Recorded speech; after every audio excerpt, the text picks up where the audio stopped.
ఇక్కడ బయట ఏం చెప్తున్నారు అధ్యక్ష? లేదు లేదు, అది మొత్తం 4th city 5th city future city, తర్వాత దాని చుట్టూ ఒక 56 గ్రామాలు కలిపేసినాం, 30,000 ఎకరాలు 90,000 ఎకరాలు 760 స్క్వేర్ కిలోమీటర్లు నిన్న గవర్నర్ గారితో చెప్పించారు. నేను అడుగుతా ఉన్నా అధ్యక్ష, కాలుష్యకారక పరిశ్రమల విషయంలో పోరాటం చేసిన మీరు ఏ రకంగా మరి కాలుష్యకారక పరిశ్రమలు మధ్యలో పెట్టి చుట్టూ ఇవన్నీ చేయగలుగుతారు? అసలు land acquisition it self is conditional. సమాధానం చెప్తారా? ఫ్యూచర్ సిటీకి ఫ్యూచర్ ఉందా? ప్రస్తుత సిటీని పట్టించుకునేవాడు నాదుడు లేడు, ఫ్యూచర్ సిటీ అంట. అందుకే దయచేసి అధ్యక్ష, ఎట్లా నమ్మకం కుదురుతుంది అధ్యక్ష పారిశ్రామికవేత్తలకి?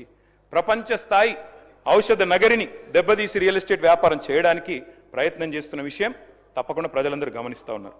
మీరేమో ఇన్వెస్ట్మెంట్లో వెళ్ళు అంటున్నారు, మరి కంపెనీలు ఏమో పోతున్నాయి అధ్యక్ష. ఒకటి కాదు అధ్యక్ష, నేను ఉత్తనే చెప్తలేను, నేనేదో ఆషామాషి కూడా చెప్తలేను అధ్యక్ష. పారిశ్రామికవేత్తల తలకు తుపాకులు పెడితే ఉంటారా అధ్యక్ష? పారిపోకుండా తలకు తుపాకులు పెట్టి బెదిరించే పరిస్థితులు వచ్చినాయి. నేను చెప్పలా, ఒక మంత్రి గారి కుటుంబ సభ్యులే చెప్పారు అధ్యక్ష. అధ్యక్ష, మరి మీరు ఆలోచించాలి అధ్యక్ష. గ్లోబల్ సమిట్ అని పెట్టారు మీరు, సంతోషం, ఆ డేరా నగర్లో పెట్టారు. కానీ 3 ప్రముఖులు ముత్యాల లాంటి మాటలు అయితే చెప్పినారు అధ్యక్ష. దువ్వూరి సుబ్బారావు గారు చెప్పారు అధ్యక్ష, దశాబ్ద కాలంలో తెలంగాణ తిరుగులేని ప్రగతిని సాధించింది, దేశంలో నెంబర్ 1గా నిలబడ్డదని ఆర్బీఐ మాజీ గవర్నర్ మీ మొహం మీదనే అక్కడే చెప్పిపోయినారు అధ్యక్ష.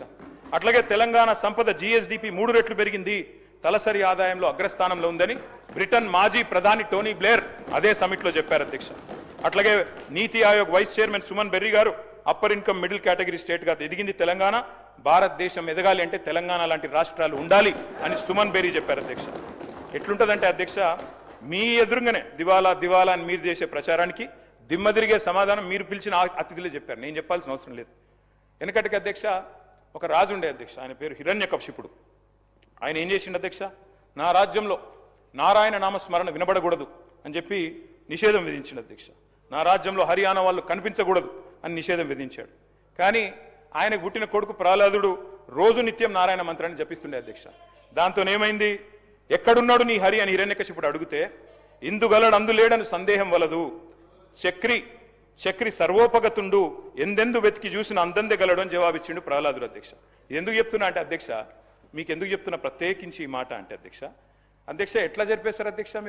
మీకు ఇష్టం లేకపోవచ్చు, ముఖ్యమంత్రి గారు మాట్లాడితే రాజశేఖర రెడ్డి గారి పేరు, చంద్రబాబు నాయుడు గారి పేరు చెప్తారు, కానీ 10 ఏళ్ళు తెలంగాణ తెచ్చి 10 ఏళ్ళు తెలంగాణను అగ్రభాగాన్ని నిలబెట్టిన కేసీఆర్ గారి పేరు చెప్పడం మీకు ఇష్టం లేదు. కానీ వాస్తవం ఏంది అధ్యక్ష? ఎట్లా జరిపేస్తారు కేసీఆర్ గారు ఆనవాళ్ళు? అడుగడుగున ఆనవాళ్ళు కేసీఆర్ గారివే కదా. మీరు కూర్చునే సెక్రటేరియట్ కట్టిందే కేసీఆర్ గారు, అట్లాగే ఇవాళ ముఖ్యమంత్రి గారు కూర్చుంటున్న కమాండ్ కంట్రోల్ సెంటర్ కట్టింది కేసీఆర్ గారు. మీరు ఫ్యూచర్ సిటీ అని బిల్డప్ ఇస్తే ఆ ఫ్యూచర్ సిటీ భూసేకరణ చేసిందే కేసీఆర్ గారు. అసలు తెలంగాణ రాష్ట్రమే కేసీఆర్ ఆనవాళ్ళు కదా, అంతకంటే ఏం చెప్పాలి మీకు అధ్యక్ష? ఈ ప్రభుత్వం అధ్యక్ష కొన్ని విషయాల్లో మాత్రం మంచి దూకుడుతో పర్ఫార్మెన్స్ చూపెడుతోంది అధ్యక్ష, చాలా దూకుడు. కొన్ని విషయాలు ల్యాండ్ ఆక్షన్లు, లిక్కర్ కలెక్షన్లు, అదుపులేని అప్పులు అధ్యక్ష. వాస్తవం ఏంది అధ్యక్ష? అన్నిట్లో రివర్స్ గేర్ అంటే కాదు. మినిస్టర్